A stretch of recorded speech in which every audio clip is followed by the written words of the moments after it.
Sir Davos పర్యటనలో ఏమీ తీసుకురాలేదని చెప్పి మంత్రి అమర్ లాంటి వాళ్ళు మాట్లాడి ప్రశ్నిస్తున్నారు. ఏం చెప్తారు సార్? అరే కోడిగుడ్డుని నేను సూటిగా ప్రశ్నిస్తున్నా. మీరు మంత్రిగా ఉన్నప్పుడు మీరు ఏం తీసుకొచ్చారు? ఆంధ్రాకి ఏం తీసుకొచ్చారు చెప్పండి. ఇప్పుడు మేము మాకు ఇప్పుడే థ్యాంక్ యూ అన్న. 7 నెలల్లో 6,33,568 కోట్ల రూపాయలు పెట్టుబడులు తీసుకొచ్చాము. 4,10,125 మందికి ఉద్యోగాలు కల్పించే పరిశ్రమలు ఆంధ్ర రాష్ట్రానికి ఎన్డీఏ ప్రభుత్వం తీసుకొచ్చింది. అది గర్వకారణం. కాగ్నిసెంట్ గురించి కూడా నేను ట్వీట్ పెట్టా కదా, చూడలేదన్న ట్వీట్? ఎవరు మీకు ఇచ్చిందే, మొన్న ఇచ్చిందే. సాక్షి ఉన్నాడు ఇక్కడ, సాక్షి రాలేదా? ఆయనే రిపోర్టరా? కేసు రాలేదా? సాక్షి ఎవరు లేడా? అరే ఆయనకి ఇద్దాం అనుకున్నానే కాగితం. ఇదన్నా చూడరా భయ్, కళ్ళు తెరువు అని అర్థం అనుకున్నా. ఇప్పుడు మీరు చూడండి, బాబు గారి దావోస్కి దాదాపు 1997 నుంచి వెళ్తున్నారమ్మా. దావోస్కి వెళ్ళినప్పుడు ఎప్పుడు ఒప్పందాలు చేసుకోం. దావోస్ సెర్చ్ ఇస్తాం, ఇంట్రెస్ట్ ఎవరికి ఎలా ఉందో డిస్కస్ చేసి మళ్ళీ తిరిగి వచ్చిన తర్వాత ఒప్పందాలు చేసుకుంటాం. ఇప్పుడు దీంట్లో మీరు చూస్తే విచిత్రం, ఆసిల్లర్ మిత్తల్ది దీంట్లో ఒప్పందం లేదు. పైన అసలు ఆసిల్లర్ మిత్తల్ది 1,35,000 కోట్ల రూపాయలు పెట్టుబడి అనేది ఉంది. కానీ ఆసిల్లర్ మిత్తల్ది ఒప్పందం లేదు, ఎంఓయూ లేదు. మాకు ఎంఓయూ లేదు ఆసిల్లర్ మిత్తల్తో, మాకు ఎలాంటి ఎంఓయూ లేదు. ఎందుకంటే వాళ్ళు అన్నారు ఎంఓయూ ఎందుకు సార్, డైరెక్ట్ వర్క్కి వెళ్దాం అన్నారు. వాడు మమ్మల్ని తప్పడతారా? ఇప్పుడు వాళ్ళకి మన మెటీరియల్ టైప్ చేసాం ఎన్ఎండిసి నుంచి, ఎన్వైరన్మెంటల్ క్లియరెన్సెస్ మేము కోఆర్డినేట్ చేస్తాం. వాళ్ళు భూమి ఎత్తికి కూడా భూమి కేటాయింపులు కూడా పూర్తి చేస్తాం. 6-7 నెలల్లో పనులు ప్రారంభించాల లక్ష్యంతో మేము పనిచేస్తున్నాం. ఎన్నికలకు వెళ్ళే లోపల ఫస్ట్ ప్రొడక్షన్ అవ్వాలనేది మేము చేస్తున్నాం. అది కూడా మమ్మల్ని తప్పడతారా? ప్రధానంగా ఏదైతే ఈ బల్క్ డ్రగ్ పార్క్ తీసుకోండి, గ్రీన్ హైడ్రోజన్ ప్రాజెక్ట్ తీసుకోండి, అవును, ఇవన్నీ మంత్రిగా నేనున్నప్పుడు సంతకం పెట్టాను. ఇది టీడీపీ ఎందుకు క్రెడిట్ తీసుకుంటుందంటూ కూడా మాట్లాడుతున్నారు. ఏం సంతకం పెట్టాడు? స్వామి? మంత్రిగా మళ్ళీ కంపెనీలు ఎందుకు రాలేదని అడుగుతున్నాను నేను. ఎందుకు మీరు శంకుస్థాపన చేయలే? ఇది ఎట్టుందంటే కియా మోటార్స్ ఎవరు తీసుకొచ్చారు మీ అందరూ బాగా తెలుసు. ఆనాడు కియా మోటార్స్ తీసుకొచ్చి చంద్రబాబు నాయుడు గారు అహర్నిశలు కష్టపడ్డారు. 16 నెలల్లో ప్రొడక్షన్ తీసుకొచ్చారు. వైకాపా ప్రభుత్వ అధికారంలోకి వచ్చిన తర్వాత ఒక ఈమెయిల్ సృష్టించి, గతంలో రాజశేఖర రెడ్డి గారు ఈమెయిల్ పెట్టారు, ఆ ఈమెయిల్ వల్ల కియా మోటార్స్ వచ్చిందండి. ఇంకేం చెప్పాలి స్వామి? టీసీఎస్ కూడా క్రెడిట్ తీసుకున్నారు, మీరు చూసారో లేదో. టీసీఎస్ కూడా క్రెడిట్ తీసుకోవడానికి ప్రయత్నించారు. మేము తీసుకొచ్చి నేనే చంద్ర గారితో మాట్లాడి ఆయన ఆఫీస్కి వెళ్ళాను స్వామి. ఆయనతో 45 నిమిషాలు 1-on-1 నేను మీటింగ్ పెట్టుకున్నా. తర్వాత నా అదృష్టం ఏంటంటే చంద్ర గారు వాళ్ళు మొత్తం మేనేజ్మెంట్ ఇంపార్టెంట్ లీడర్స్ అందరిని పిలిచి నాతో మీటింగ్ పెట్టించారు తెలుసా. అక్కడ క్లీన్ చేసాం మేము. ఇది తాజ్ హోటల్స్ కానివ్వండి, టీసీఎస్ కానివ్వండి, రెన్యూవబుల్ ఎనర్జీ కానివ్వండి, అన్నీ. ఇప్పుడు మీరందరూ ఒకటి గుర్తుపెట్టుకోవాలి. మీరందరూ ఒక ప్రశ్న అడిగారు, మహారాష్ట్రకి ఇంత పెట్టుబడి వెళ్తుంది. దానికి కారణం ఏంటో తెలుసా? Consistency in government. అంటే ఒకే ప్రభుత్వం మళ్ళీ వచ్చేగల ఏమవుతుందంటే అక్కడున్న పెట్టుబడులు పెట్టే వాళ్ళకి కాన్ఫిడెన్స్. దావోస్లో ఒక పారిశ్రామికవేత్త నేను కలిసాను, మన ఆంధ్ర రాష్ట్రంలో పెట్టుబడి పెట్టాడని. నాకు టైం లేదు బాస్, నాకు ఒక మీటింగ్ పరిగెడుతున్నా, నాతో నడవండి అని చెప్పి మన ఆంధ్ర పెవిలియన్ నుంచి భారత్ పెవిలియన్ వరకు మేము నడుచుకుంటూ వెళ్తున్నాం. ఒక 10 నిమిషాలు వాక్.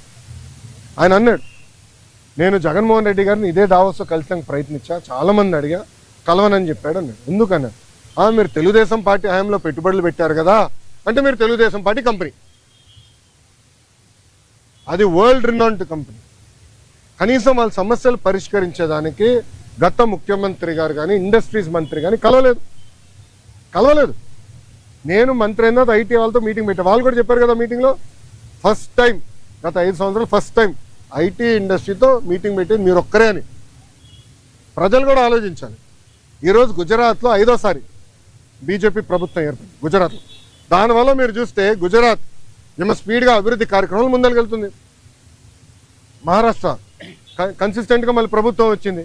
సో కన్సిస్టెన్సీ ఉండే గల పెట్టుబడులు పెట్టేదానికి పారిశ్రామికవేత్తలు ముందరికి వస్తున్నారు, వాళ్ళు పెట్టుబడులు పెడుతున్నారు, ముందరికి వెళ్తున్నారు.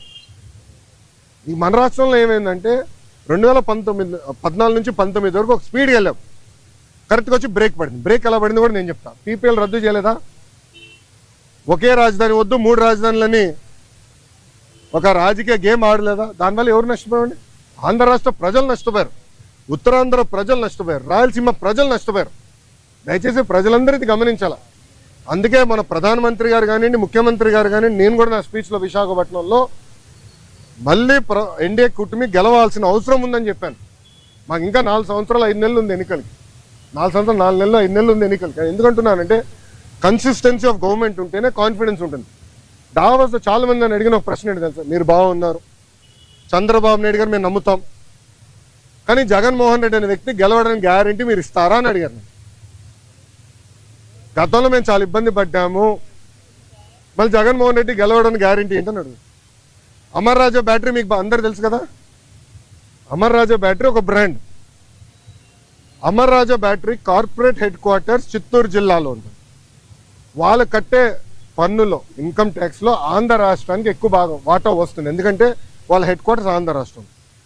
ఆంధ్ర రాష్ట్రంలోనే highest tax payer Amar Raja battery. ఆ అమర్ రాజా బ్యాటరీని వేధించలేదా గత ప్రభుత్వం? ఇదే కోడిగుడ్డుని అడుగుతున్నా, నువ్వు వేధించలేదా? సైకోని అడుగుతున్నా, నువ్వు వేధించలేదా? లేబర్ రేట్ చేయించావు, పొల్యూషన్ రేట్ చేయించావు. అది మా సొంత జిల్లాలో ఉంది. 30 సంవత్సరాల నుంచి మా జిల్లాలో ఉంది. ఒక్కరికి లెడ్ పాయిజనింగ్ అవ్వలేదు స్వామి 30 సంవత్సరాల్లో. ఎందుకంటే వాళ్ళు highest ethics, highest standards maintain చేసే పని. అలాంటి కంపెనీని వెంటాడి వెంటాడి వెంటాడి ఏడిపిస్తే ఎవడొస్తాడండి పెట్టుబడి పెట్టేదానికి? ప్రజలు కూడా గమనించాలండి, ప్రజలు సీరియస్గా ఆలోచించాలి. ఎందుకంటే ఈరోజు ఒక్కొక్క పారిశ్రామికవేత్తను ఒప్పించేదానికి ఎంత కష్టపడాల్సి వస్తుంది మాకు. ఇప్పుడు కాగ్నిసెంట్ నేను ఎక్కడ కలిసానండి? కాగ్నిసెంట్ చైర్మన్ వాళ్ళ పెవిలియన్కి వెళ్ళి నేను కలిసాను. ఒక మంత్రిగా నాకు అవసరమా వేరే వాళ్ళ ఆఫీస్కి వెళ్ళి కలిసి? నేను వెళ్ళా. ఎందుకు వెళ్ళా? మన పిల్లల కోసం నేను కమిట్మెంట్ ఇచ్చా, వాళ్ళ కోసం నేను వెళ్ళాలని పెవిలియన్కి వెళ్ళా. త్వరలోనే మంచి న్యూస్ కూడా వస్తుంది, ఉత్తరాంధ్ర విశాఖపట్నంకి వస్తుంది న్యూస్. స్వామి ఏంటండి ఏంటండి? దావోస్లో కాదండి, జ్యూరిక్లో. Okay sir. అమ్మ రోజా గారికి జ్యూరిక్కి దావోస్కి తేడా ఏంటో తెలియదు. నన్ను ఏం చేయమంటారు స్వామి? పాపం ఆమెకు తెలీదు, దాంతో అవగాహన లేనట్టుంది. కొంచెం వాస్తవాలు. నేను జ్యూరిక్లో మేము దిగిన రోజు తెలుగు వాళ్ళందరూ బాబు గారిని కలవాలంటే మండే ఆఫ్టర్నూన్ 700 మందితో, ఎందుకంటే అక్కడ అందరూ బాగా కష్టపడతారు ఉద్యోగాలకు వెళ్ళే వ్యక్తులు. మండే ఆఫ్టర్నూన్ 700 మందితో మీటింగ్ పెట్టుకుంది. అక్కడ ఒక అతను నాకు ఎత్తాడు, చూపించాడు పేపర్. అన్న రెడ్ బుక్ గురించి మాట్లాడు అని చెప్పాడు. అతనికి సమాధానం చెప్తూ నేను మాట్లాడా, డావోస్లోనే మాట్లాడాను. రెండోది మళ్ళీ చెప్తున్నా, రెడ్ బుక్ గురించి ఎందుకు వాళ్ళు భయపడుతున్నారు? రెడ్ బుక్లో విశాఖపట్నంలో చెప్పా, విజయనగరంలో ముగింపు సభలో కూడా చెప్పా. రెడ్ బుక్లో నేనేం చెప్పా? ఏ అధికారులు నాయకులు చట్టాన్ని ఉల్లంఘించి ప్రజల్ని, తెలుగుదేశం పార్టీ కార్యకర్తలను ఇబ్బంది పెట్టారో వాళ్ళని నేను వదిలిపెట్టను అన్నా. ఎందుకు భయపడుతున్నారు స్వామి? చట్టాలు ఉల్లంఘించే వాళ్ళు అన్నాను కదా, ఎందుకు భయపడుతున్నారు? చట్టాలు ఉల్లంఘించలేకపోతే ఆగి ఇంట్లో పడుకోండి అంటే ఆమె భయపడుతుంది చట్టం ఉల్లంఘించింది కదా. రాజకీయ సన్యాసం మీరు రెడ్ బుక్ భయపడి అనుకోవచ్చు కదా?